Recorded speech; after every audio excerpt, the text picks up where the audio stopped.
Ndugu mpenzi mtazamaji wa chaneli yetu ya Kilimo cha Dragon, karibu tuendelee kujikumbusha tuone mahali ambapo yamefikia matunda yetu ama mimea yetu ya dragon, mimea ya tunda la dragon ambayo tuliipanda tarehe 19 mwezi wa 7 mwaka 2024 na sasa ni tarehe 7, leo ni tarehe 7 mwezi wa 3 mwaka 2025. Kwa mpaka sasa matunda yetu ambayo mimea yake ndio hiyo inaonekana hapo nyuma kwangu, ina miezi 7 inautafuta mwezi wa 8. Kwa hivyo kumbe tumetambua kwamba utakapokuwa una miezi 7 na siku zaidi na wiki kadhaa, ya mimea yako itapaswa iwe inaonekana hivi. Maana yake kama ni pale kwenye tairi itakuwa tayari ushaikata pale juu na imeshatoa matawi na yana urefu unaotakiwa na yameanza kumwagika kulia, kushoto, mbele na nyuma kama hivi tunavyoona. Matawi yetu yalipofikia au matunda yetu yalipofikia, matawi ya awamu ya kwanza yamekomaa, yameanza kutoka matawi ya awamu ya pili. Yameanza kutoka matawi ya awamu ya pili. Kwa hiyo hapa sasa kama ulichagua matawi 4 ya kwanza kwenye kila mche, hiyo hapa sasa na penyewe utatakiwa kuchagua, je, unachagua matawi mangapi? Unachagua 4 tena au unachagua zaidi? Lakini huwa inashauriwa matawi 4 kwa sababu ya kutengeneza ubora wa matunda na pia uzito wa matunda na hata muonekano vile vile.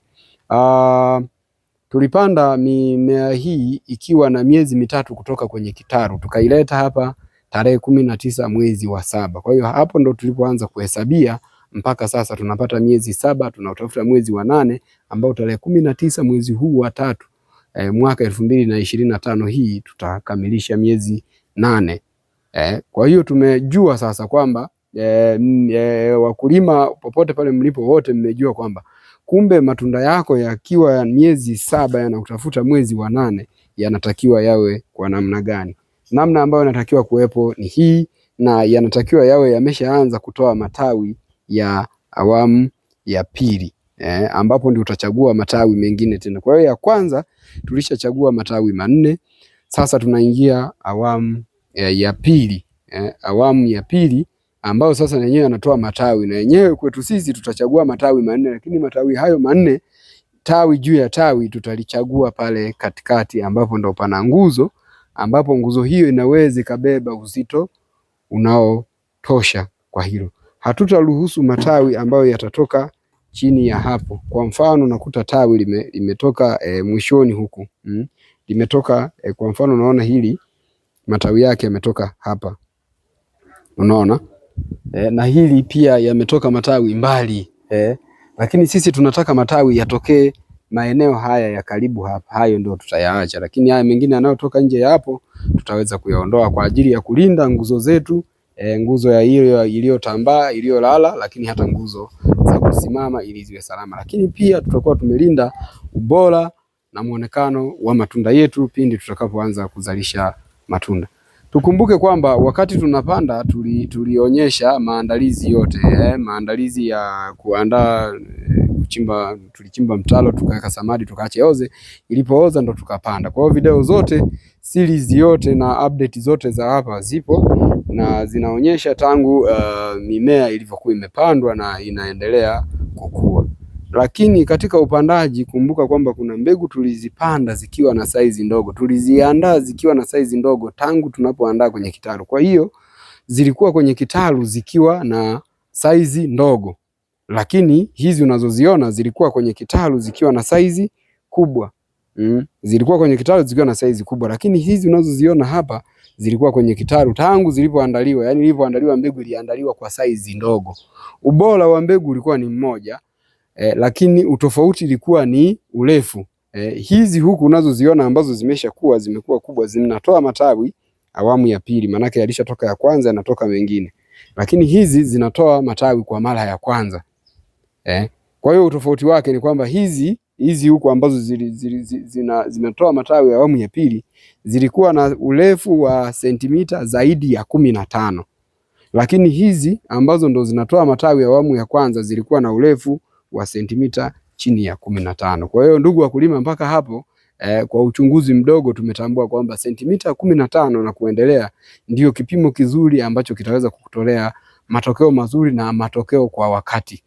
Kama tunavyoona hizi ambazo tulizichopu tulizichop hivi karibuni. Unakata hapa, kisha kata, angalia distance ambayo tumeiacha kutoka kwenye hii nguzo iliyolala mpaka kuja juu hapa. Tumeacha matoleo mangapi? 1, 2, 3, 4, 5, matoleo matano. Kwa hiyo katika matoleo hayo matano ukipata miche minne mmoja, ukipata mitano mmoja utatoa, lakini miche tunayotaka ni minne. Miwili itaanguka huko, miwili itaanguka huku. Baada ya hiyo miche minne kwenye mche mmoja mmoja, kwenye tawi moja moja tutaruhusu tena tawi moja moja. Kwa hiyo kwenye huu mmea mmoja, mche mmoja huu tutakuwa na matawi 8 ambayo ya kwanza ya awali ambayo tunaita secondary yatakuwa 4, lakini primary tutakuwa na manne tena, kwa tutakuwa na 8. Lakini wewe kama mkulima, endapo nguzo zako ziko imara, unaweza ukayaacha yote yakakua, au unaweza ukafanya kwa namna unavyoona inafaa, na vile vile ni vizuri pia na inafanya kazi na matokeo yanatokea. Lakini kwa ushauri wa kitaalamu kwa ajili ya kulinda ubora wa matunda na saizi ya matunda na uzito wa matunda, huwa inashauriwa kwamba angalau uache matawi 4 na pia yanatakayotoka mengine 4 ndio uyaache hayo.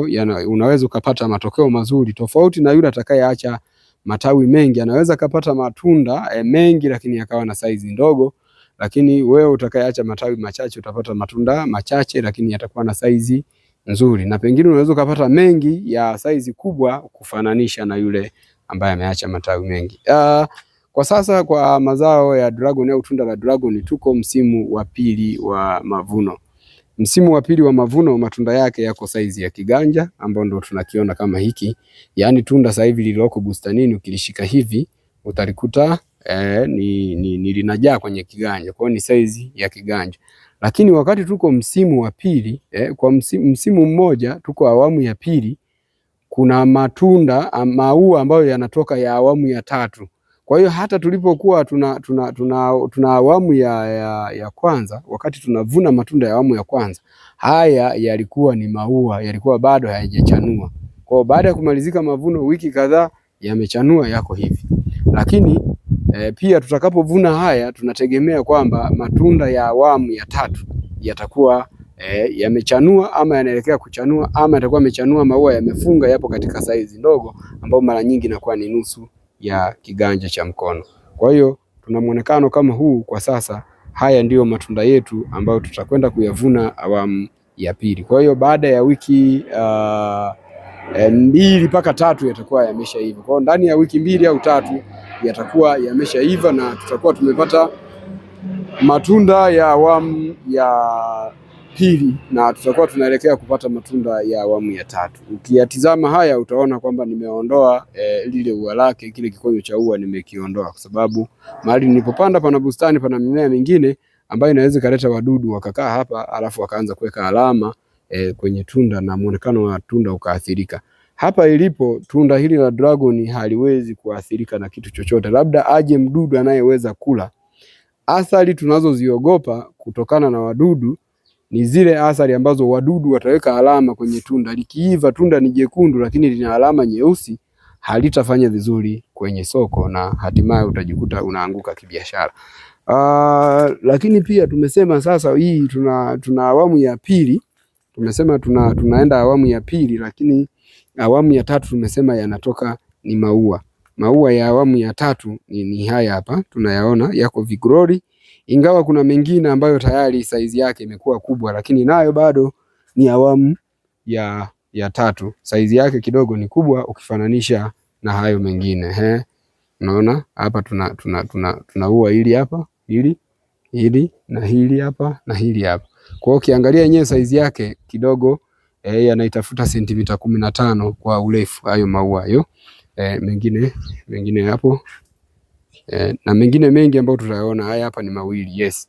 Kwa hivyo tukumbuke kwamba msimu mmoja wa uvunaji wa dragon, msimu mmoja aidha wa mwaka au mwaka huu na kurukia mwaka mwingine, utavuna tunda za dragon kwa awamu 3. Msimu mmoja unavuna kwa awamu 3, awamu ya kwanza, ya pili na ya tatu. Kwa awamu ya kwanza tulishavuna, tulifanya video za kuonyesha matunda yanavyoendelea, yanavyoiva, na kadhalika yalivyo kwenye mti yanavyoonekana zipo kwenye akaunti yetu ya Kilimo cha Dragon Tanzania.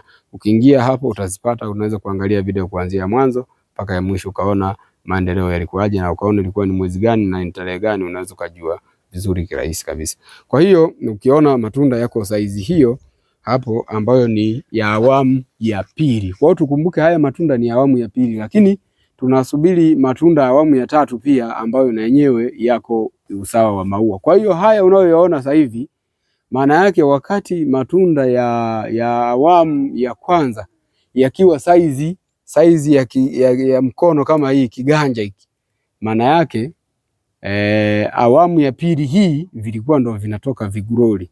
Tukumbuke kikishatoka kiguroli kimoja kile, ukishakiona kile kiguroli cha maua ndo kinaanza kinavimba, kinachukua siku 52 mpaka tunda linawiva. Hizi siku 52 zinaweza zikawa na mabadiliko, zikatofautiana kati ya mkulima mmoja na mwingine kulingana na hali ya hewa mahali unakolimia. Mimi niko Arusha, kwa mtu aliyeko Mtwara hatuwezi kufanana, kwa mtu aliyeko Dar es Salaam hatuwezi kufanana. Hali joto ya Arusha na hali joto ya Mtwara ni tofauti. Kwa hiyo utakuta Mtwara anaweza akapata ndani ya siku 45, 48 au 44. Lakini mimi wa Arusha sana nikiwahi sana nitapata labda 49, 47 kidogo sana, 48. Unaweza ukaja labda mpaka kwenye 50.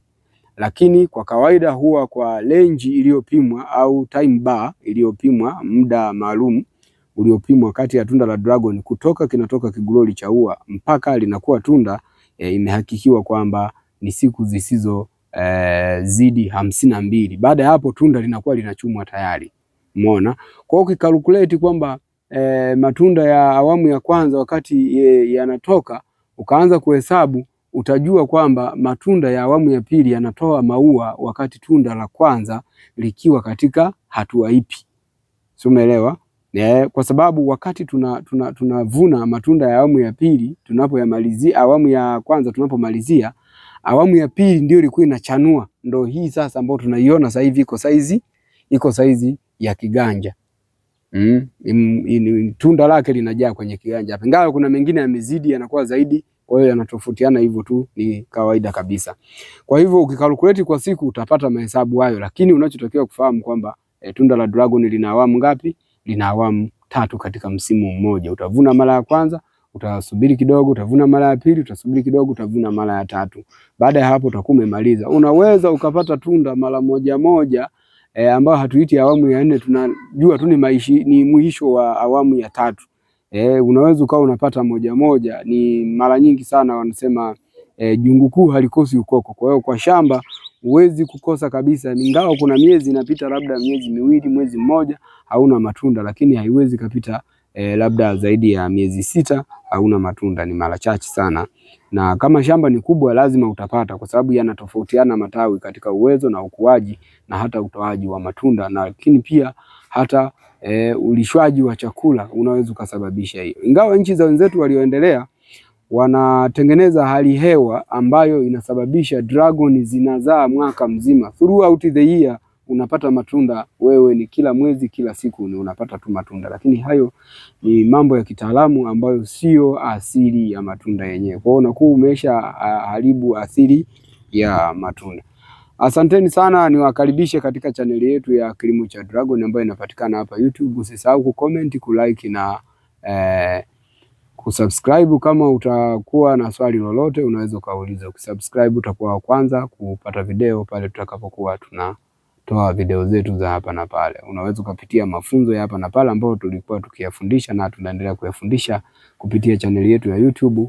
Ukiandika Kilimo cha Dragon utasearch pale, ukisha search kutoka home utaingia kwenye video, utaangalia video zote utapata. Mawasiliano yetu ni 0713191213. Tunapatikana Arusha. Karibuni sana. Tunasafirisha mbegu mikoa yote, lakini pia tunasafirisha matunda mikoa yote, lakini pia tunatoa huduma zingine kama ushauri katika shamba, ushauri katika kilimo.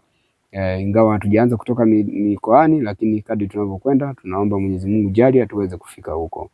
Asanteni sana, niwatakie heri wote wale walioko kwenye mfungo wa Kwaresima na Ramadhani. Mungu awabariki. Amen.